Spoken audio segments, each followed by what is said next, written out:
ទៀងរឹកពីពុំងារសំអិតទ្រង់សុំនាងបងបានជួបនឹងឆោមកែវស្រស់ឃើញភ្លៀមចិត្តរៀនស្មោះ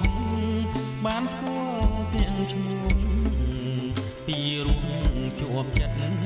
តែងគិតរាល់ថ្ងៃស្រមៃជានិច្ចកុំបំភ្លេច